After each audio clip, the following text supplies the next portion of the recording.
I'm curious whether you think it is good to have emotions in the workplace or whether you are annoyed when people are emotional in the workplace. In today's workout, we're exploring how to watch your footwork and how to express emotions without being emotional. Because the reality is, we're human beings and we have emotions. And if we try to suppress them, well, there's that saying that says that which you resist persists. It's probably not going to turn out well. So that's what we're exploring in our workout today. So often we hear from clients who say, I don't want to deal with emotions in the workplace. The reality is, you can't avoid the emotions, but you can learn to manage them. And the other thing that we notice when clients are talking about wanting to avoid those emotions is it's typically what they want to avoid is those negative emotions, the negative outbursts or the tears, right? Sometimes people have hesitancy to deal with. And so there is a difference between expressing those emotions and being emotional. Might feel like a fine line every once in a while, but what we're looking at this is through the thoughtfully fit practice of strength. Strength is about how do you consciously choose how to show up. You might not be able to choose your emotions, but you can choose what you want to do when you are experiencing an emotion. So, what we're exploring today is this play called Watch Your Footwork. There are 3 steps of how you can manage those emotions without necessarily getting emotional. So, let's look at step 1. When you notice that heightened sense of emotion, with yourself, I should say too. It's a lot easier to try to control other people's emotions, right, than yours. You can only control yours. So when you notice that heightened sense of emotion with you, whether it's good or bad, but you're noticing those emotions are starting to take over more so than your conscious choices, that's when you pause and take that moment to notice what it is that's going on with you.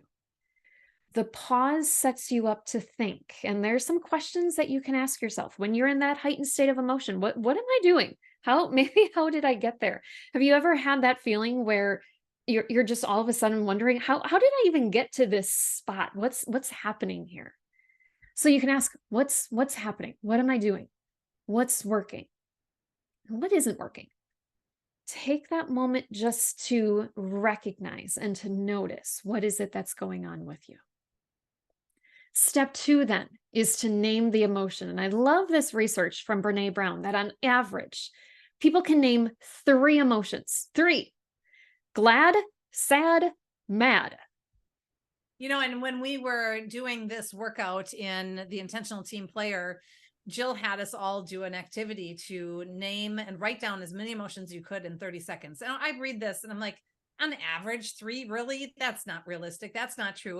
And then I had 30 seconds and I only came up with 6. I was shocked. So I challenge you, if you're watching and listening right now, to think about how many, and maybe and write down how many emotions you can come up with at this moment.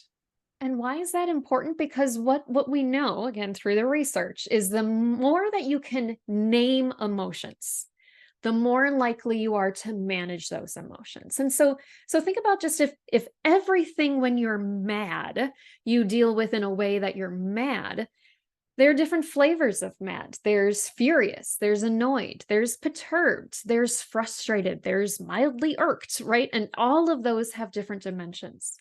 And so the more that you can name those emotions, the more likely you are to manage it. But the first step is to name that emotion. It sounds like a game show. Once you name that emotion, you can move on to then step 3, which is choosing how you want to proceed. And when you're choosing how you want to proceed, recognize that you have your defaults and then you have other choices as well. So, for example, if I know for me, when I am hungry, I get cranky. Do I have control over my crankiness? Of course I do, right? Like I might, and I might like the emotion of cranky, I might not have control over, but snapping my husband's head off because I'm cranky, that I do have a choice over. We think about something like impatient. You might be experiencing the emotion of impatience. And the default behavior might be to snap at your daughters. Darcy, does this sound familiar? This is the one that I really struggle with. And it's interesting because emotions in the workplace, I can self manage and really choose how to proceed. But when I am with my family, that emotion, that impatience, the default just immediately goes to annoyance and snapping. And so I'm actively working on what are some other choices. And that moment when I go from 0 to 100, like, really, mom, where are the whatever Cheerios? And they're like staring that, and I just get annoyed. Like, just for me to make a different choice and to breathe in that moment and pause instead of snapping and reacting, because that's my default. So here's some other examples where you can recognize what your options are. Again, watch your footwork. That's the name of the play. When you're noticing you're in that emotion and maybe when you get frustrated, you shut down. That's one option you have to shut down. Another option you have is to name that you are shutting down and engage maybe in a different way to try to come out of that frustration. And Jill and I had a colleague who would shut down, and the shift that she made in our team meetings went from just shutting down and disengaging to naming it and saying, I'm noticing I'm shutting down right now. That was so powerful because the impact on our team went from, ooh, walking on eggshells and what's wrong, and do I say something, do I not, to, oh, okay, now we know something's happening right now that she's shutting down. And then we could get curious and we could say, oh my gosh, thanks for letting us know. What do you need right now? What's happening? And choose how we proceeded as a team because she made a different choice in that moment. Here's another example of a default. Depending on the emotion, you might notice that you start spiraling in shame or in Cheetos or Netflix, right? Whatever it might be. And so that's the choice that you have to, there's value in reflecting and thinking about what went wrong. And there's the choice of what can you do to get ready for next time and avoid that spiral downward. Final example that we have here is saying it's fine. My least favorite four-letter F word, fine. When in fact, it's not fine. So your option is to be honest about what you are feeling. One of the people in the workout said that her boss knows that if she says fine, something's wrong.